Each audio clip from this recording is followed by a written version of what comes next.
এমনও হতে পারে, তাই না? সো মোটামুটি এই সময়টা কিন্তু মুরগির স্ট্রোকের হারটা সবচেয়ে বেশি হওয়া শুরু করে এখন থেকে।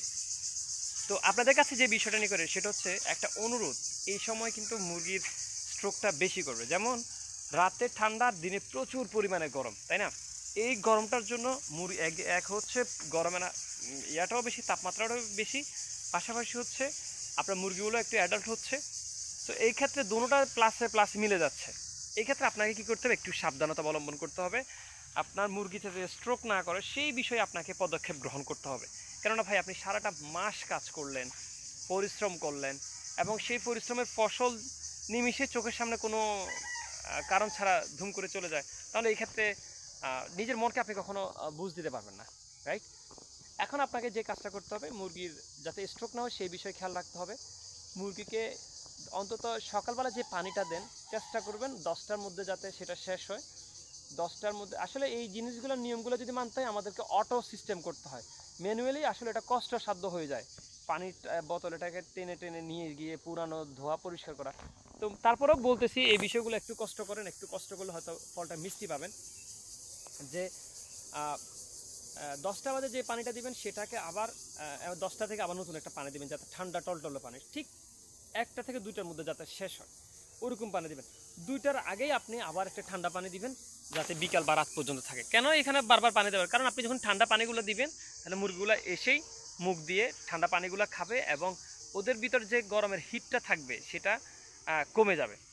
আর আপনি একটু নাড়াচাড়ার মধ্যে রাখতে হবে মুরগিগুলোকে। দুপুরে খাবারটা ঘন্টাখানিক বন্ধ রাখতে হবে।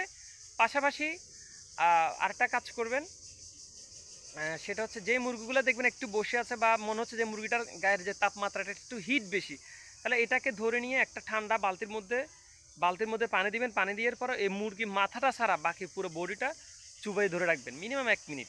দেখবেন তখন ওর বডি থেকে হিটটা, এই যে হিট স্ট্রোক যেটা বলা হয়, মানে বডিটা অনেক গরম বা হিট হয় তারপর এটা মুরগিটা স্ট্রোক করে, ওইটা থেকে আপনি বাঁচতে পারবেন, মুরগিগুলো বাঁচবে আপনি যদি এই নিয়মটা ফলো করেন। আর যাদের খামারে চাল পানি দেওয়ার সিস্টেম আছে মোটর দিয়ে, আপনারা দিনে অন্তত 2-3 বার পানি দেওয়ার চেষ্টা করবেন, অথবা চালের মধ্যে চট বিছিয়ে দিবে তারপর পানি দিবেন, তাহলে চটের পানিটা ধরে রাখবে। আর ফ্যান তো অবশ্যই মাস্ট, ফ্যান চালাবেন। আর খামারে যাতে বাতাস আসা যাওয়া করে সেই ব্যবস্থা করবেন, কোনোভাবে যাতে এটা বিঘ্নতা না ঘটে সেই দিকটা আপনারা খেয়াল রাখবেন। কেননা ভাই আপনি এই ব্যবসা করার সময়, এখন মুরগির দামও এখন ভালো আছে বা ভালো থাকবে, এই সময় আপনাকে আপনার ব্যবসা থেকে সেরাটা উঠে নিয়ে আসতে হবে, ঠিক আছে?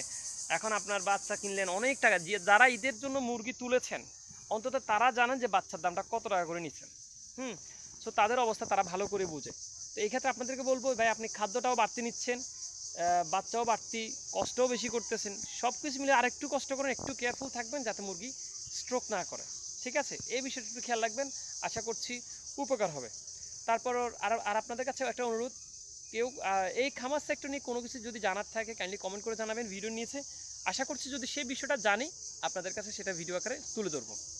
তো সবাই ভালো থাকবেন, সুস্থ থাকবেন, আপনাদের মতামত জানিয়ে দেবেন কমেন্ট বক্সে, সম্ভব হলে ভিডিও একটা লাইক করে দেবেন। আসসালামু আলাইকুম রহমতুল্লাহ।